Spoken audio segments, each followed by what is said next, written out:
Bring lof aan die Vader, verheerlik die Seun, verliefde genade, verlossing en steun, dat elkeen wat glo nie verlore mag gaan, maar ewig voor hom as verloste kan staan. Loof die Heer, sing gelowiges saam. Loof die Heer, prys sy heilige naam. Hy kom uit genade, ons sondes versoen, dat ons hom vrymoedig ons Vader kan noem. Ek groet u dan maar vanoggend in die naam van God die Vader, in die naam van God die Seun, in die naam van God die Heilige Gees. Kom ons bid nou saam die gebed wat Jesus ons almal geleer het om te bid. Kom ons luister daarna.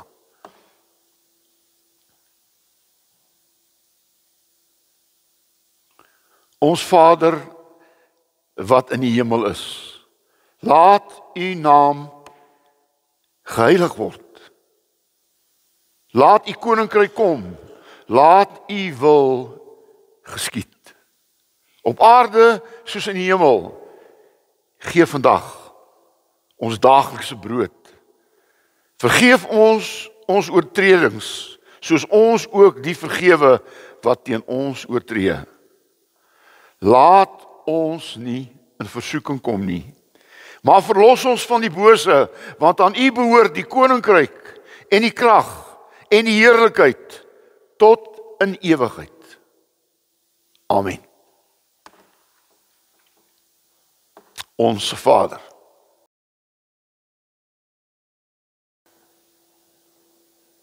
Ons tekswoord vanoggend is 1 Johannes 4 vers 8. 1 Johannes 4 vers 8.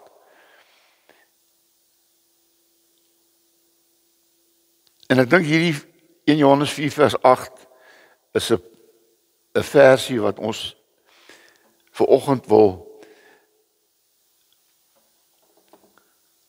onderstreep. Wie nie lief het nie, het geen kennis van God nie. God is liefde. Wie nie lief het nie, het geen kennis van God nie, want God is liefde.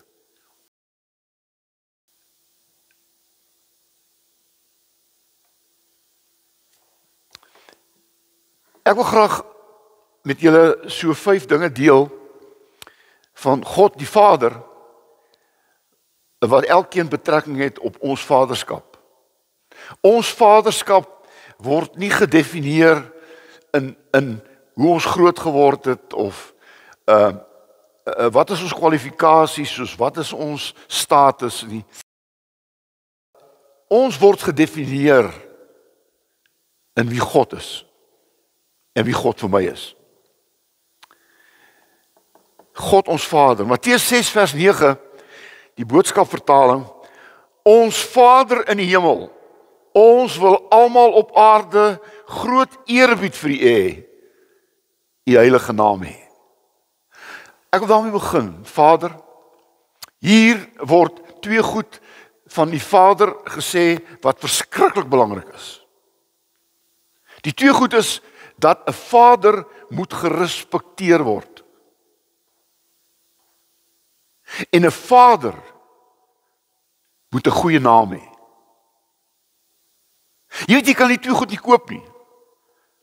Jy kan respek nie op jou kinders afdwing nie. Respek word verdien. Respek word verdien. En ek dink, daar's een ding wat ons ouers ons altyd gesê het, moet net nie jou naam weggooi nie.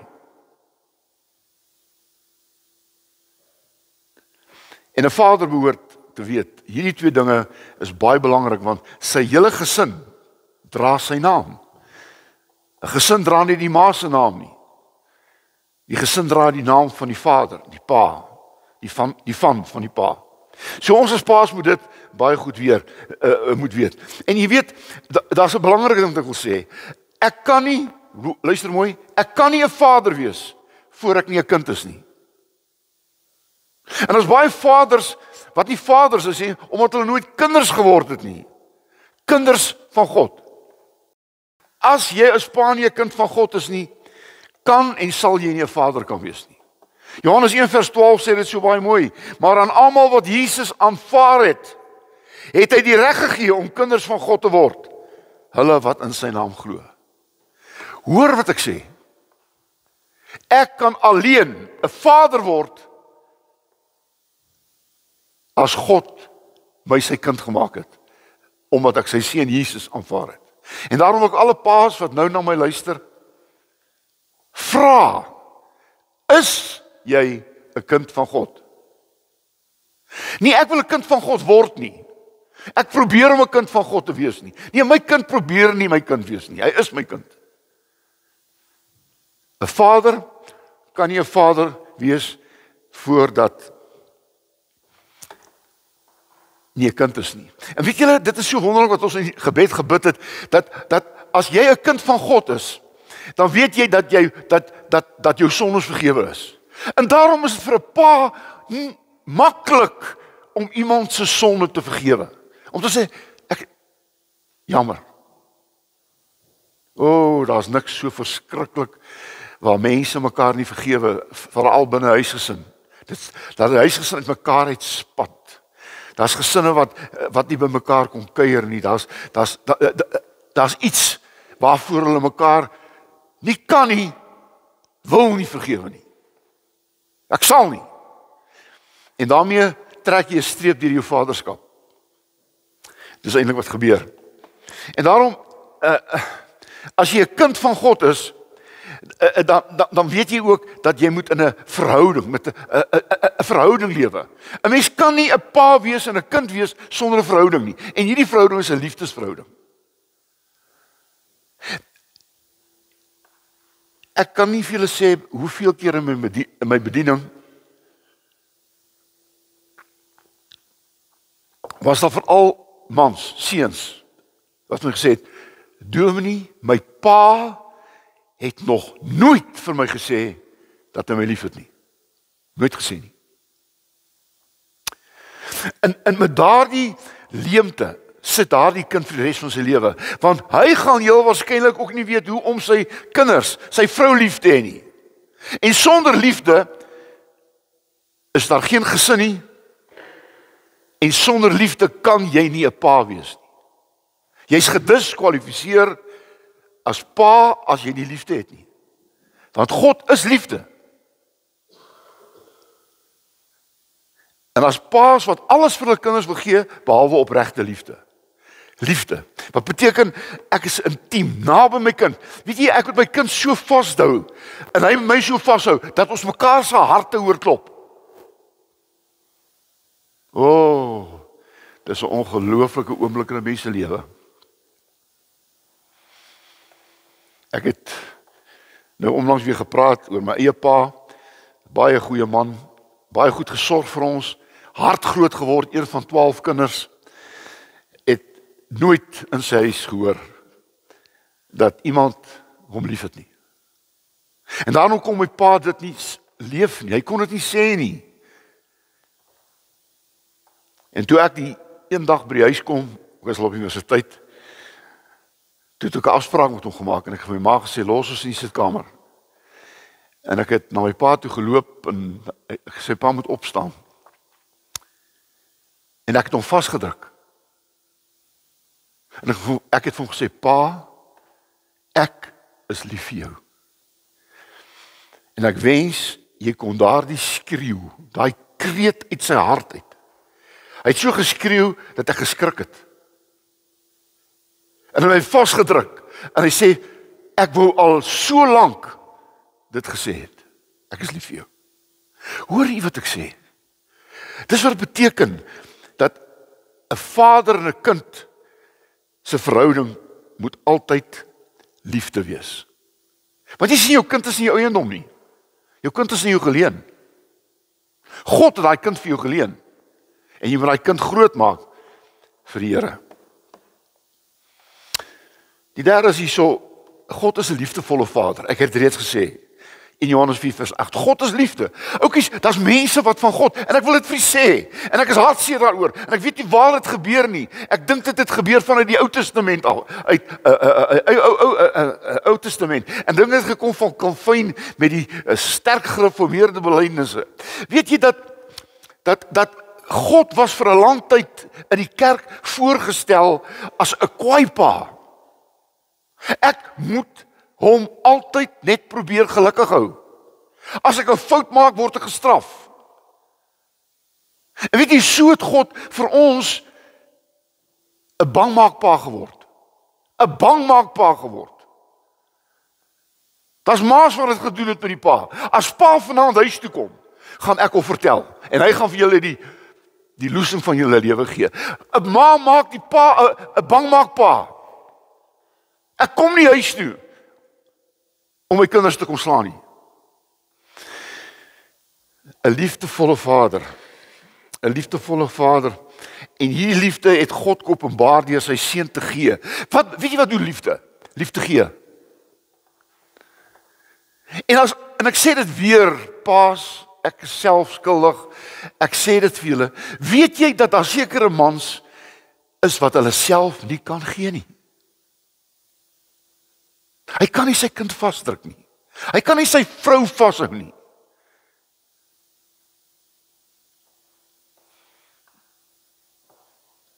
Jy weet, wanneer 'n man liefde verwar met seks, het hy nooit lief nie. Want dan gebruik hy iemand. En liefde gee en wil nie vat nie. En daarom die seksuele is alles behalwe vat. Is om te gee. 'n Pa moet nooit daar ver wees nie. 'n Pa moet nie weg wees nie. En ons maak partykeer van God so iemand, hy's ver en hy's weg. Die afwesige Vader. En ek dink dis 'n ding wat ons gesin uit mekaar het geskeer het, die afwesige Vader. Waar's pa? Ek weet nie. Hoekom is hy nie hier nie? Ek weet nie. Ek werk vir julle. Ek moet voedsel op die tafel sit. En ek gaan nou hard sê. As kinders, as 'n pa altyd weg is om sogenaamd vir sy kinders so goed te sorg, dan beteken dit wat hy hulle gee ook nie wat dit behoort te beteken nie. Daar was tyd waar pa's baie hard was. Hulle het hulle kinders omtrent gedryf. Die kinders het begin bang word. Hulle het alles gedoen vir die pa omdat hulle bang was. Nie omdat hulle lief was nie. Hulle is bang. Hy skreeu, hy vloek, hy slaan. Hy sê sleg. Ek glo ons is nie volgens hier nie, maar iemand luister miskien nou na my, wat sy kinders van hom vervreem het. Want 'n kind onthou gaan eendag nie terugkom na 'n pa wat altyd hard en ongenaakbaar was teenoor hom nie. Ons moet teenwoordig wees, oukies, wees teenwoordig, wees beskikbaar. Dit kos tyd. Wees intiem met jou kinders. Psalm 103 vers 13 sê, God Vader gee om my, God Vader gee om, hy wil deel wees van my lewe. Hy wil deel wees. As God nie deel is van jou lewe nie, wat is hy dan? As jy nie deel is van jou kinders se lewe nie. Ek het dit getoets by huisbesoek toe ek nog gedoen het en vir die pa gevra, nie om sleg te maak nie. Sê vir my, in watter standaard is jou seun of dogter? Maar, wat is standaard? Wat is juffrou se naam? Wat van klas gee? Weet nie. Jy sien, dan beteken dit, jy is nie deel van jou kind se lewe nie. Ek hoor jou kind speel eerste span. Hierdie goed, moet op Vadersdag weer vir ons gesê word. Ons moet die land herstel, maar 'n land word herstel wanneer sy gesin herstel word. 'n Pa tel 'n kind op as hy val. 'n Pa is daar as sy kind seer kry. Dawid het uitgeroep met die dood van Absalom. het Dawid uitgeskreeu, Absalom, Absalom, my seun, kon ek nie maar in jou plek gesterf het nie.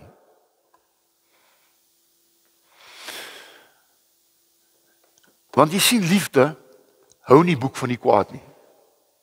Het jy geweet? Staan 1 Korintiërs 13. En as ons altyd iets teen iemand gaan hou, my seun, of ek as seun my pa, dan sit ek met 'n boek waar al die kwaad opgeteken is in my hart. En wanneer ek kwaad word, dan kom al hierdie opgeskryfde kwaad wat neergeskryf het, kom na vore. En dit word 'n verskriklike, dis nie net 'n Russiese oorlog. En daarom moet ons ontslae raak van die boek van kwaad. Moenie hierdie kwaad opteken nie. Moenie die kwaad onthou nie. Vee dit uit. Skeer dit op. Gooi dit weg. Ek wil klaarmaak. God sorg vir sy kinders. Matteus 6:26 is so mooi. Kyk na die voëls van die lug. Hulle saai en maai of bære nie in skure en tog voed julle hemelse Vader hulle. Is julle nie meer waardevol as hulle nie? God sorg vir die kleinste voeltjie. En daarom het Jesus ons geleer in Matteus 6:11 dat ons moet bid, gee ons vandag ons daaglikse brood. Hier kom ek nou met 'n belangrike ding, en ek wil my oë toehou as ek dit sê, want ek wil dit sê omdat dit soveel voorkom en dat soveel mense sê, dit is die groot probleem. As 'n pa nie vir sy gesin sorg nie, is sy gesin brandarm. Dit beteken nie net sonder kos wees of sonder, maar brandarm. Sorg. Ek sorg. Ek versorg. Ek sorg dat daar geld in die huis is. Ek sorg dat my begroting werk. Ek stap nie sommer in 'n plek in en dan kom ek by die huis en sê ek vir my vrou, het jy gesien ek het vir ons 'n nuwe kar gekoop? En dan sê jy vrou, waar gaan die geld vandaan kom? Ja, is natuurlik op skuld. En onmiddellik word daai gesin, né, sy inkomste met weet nie hoeveel verminder nie. Hulle lewensstandaard ter wille van 'n kar word ewe skielik verlaag. Ons kan nie meer, 'n pa en 'n ma kan nie iets doen sonder mekaar se goedkeuring nie. Nee, julle luister nie. 'n Ma en 'n pa kan niks doen sonder mekaar se ons moet mekaar toestemming gee. Kan ons dit doen? Wat gaan dit beteken as ons dit doen? Wat van die kinders se skoolgeld? Wat van die universiteitsgeld? Het ons regtig nou hierdie kar nodig? Het ons regtig hierdie vakansie nodig? Het ons regtig? Verstaan jy wat ek sê?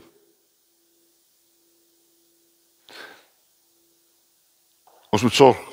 Ons moet ons kinders versorg.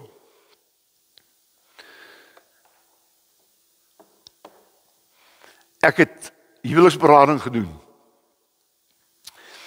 En dan het ek vir 'n man en 'n vrou, dis nou maar twee mense wat wil trou, voor huwelikse berading gedoen. En dan het ek vir hulle elkeen 'n papier gegee en sê hulle moet vir my 10 dinge skryf apart. Wat is die rede waarom jy met hierdie man wil trou of met hierdie vrou wil trou? En een van hulle mag nie liefde wees nie, want ek veronderstel liefde. Maar jy moet 10 goed skryf.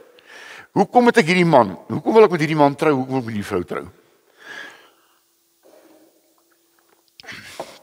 Baie van die mense kon nie by 10 uitkom nie. Maar die interessante daarvan my is, die eerste ding wat feitelik elke vrou aan die eerste sinnetjie sê, hoekom ek trou met hierdie man? Want ek glo hy gaan vir my en my kinders kan sorg. Of gaan vir my en my kinders sorg. Ek wil by my man veilig voel. Jy sien, dis vir 'n vrou prioriteit nommer 1. Want sy wil 'n man hê wat eendag hulle gaan versorg. En daarom praat ek nie eers hier vanoggend oor mans wat hulle kinders slaan en molesteer en hulle vrouens slaan en wat dronk by die huis kom. Ek gaan hierdie goed in hierdie preek nie noem nie, want dit hoort nie hier nie. Want hierdie dinge wat hierdie mense doen, ontneem hulle om pa te wees.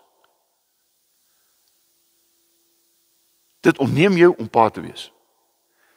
Die oomblik wat jy jou vrou slaan, die oomblik wat jy jou vrou vloek, die oomblik wat jy so dronk by die huis kom, en die kinders moet selfs miskien in die kar saamry, het jy jou vaderskap soveel skade aangedoen.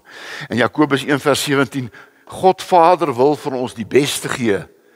Ons as Vader moet ons die beste gee. God gee nie vir afskeep nie. God gee jou die beste. En ek en jy as pa moet sorg dat ons vir ons kinders die beste gee. En die laaste is, wat belangrik is, 'n God dissiplineer 'n kind. Hebreërs 12:5-6 sê, die Here dissiplineer die een wat hy liefhet, en hy tugtig almal wat hy as seun aanvaar. Tugtig. Wie beteken tugtig? Dit beteken, jy trek jou kind nader. Tugtig beteken nie noodwendig slaan nie. Maar daar staan die twee hande waarmee jy jou kind groot maak. Die een hand se naam is liefde, en die ander hand se naam is dissipline. En weet jy, as jy jou kind net liefde gee sonder dissipline, verwen jy hom. En weet jy hoe lyk 'n verwende kind? Ek sien hulle volop. Hulle sê wat hulle wil hê wat hulle wil hê. Hulle ouers dans na hulle pype. Jy sien, daar's nie dissipline nie. Daar's nie nee. Nee. Ons kan dit nie bekostig nie. Nee. Jy sien dissipline.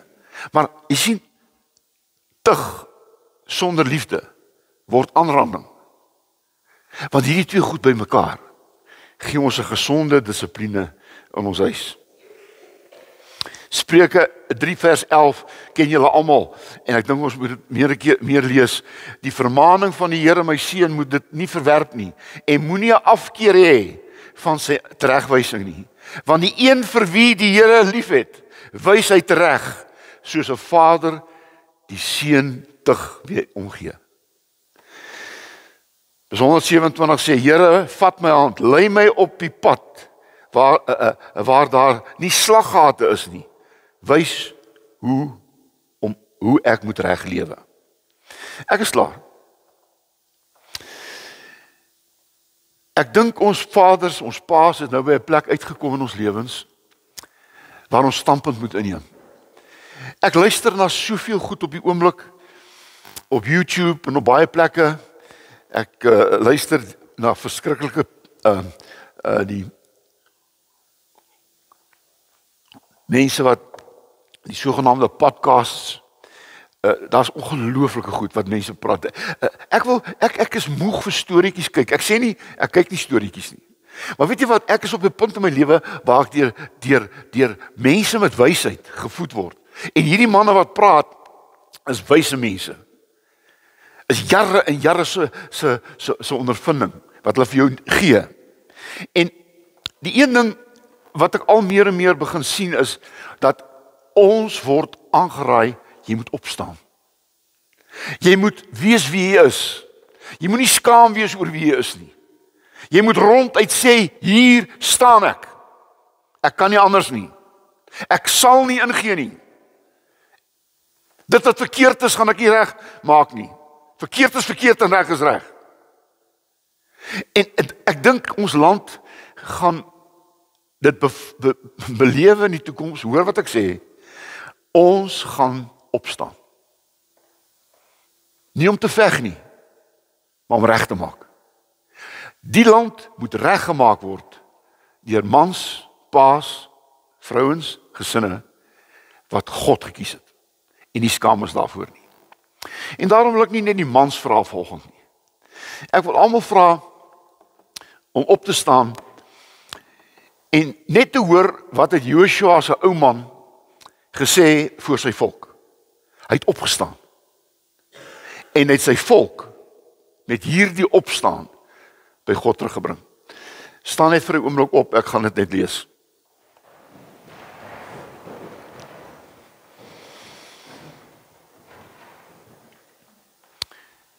Joshua het voor die volk gestaan en gesê, as julle dit nie goed vind om die Here te dien nie, kies dan vandag wie julle wil dien.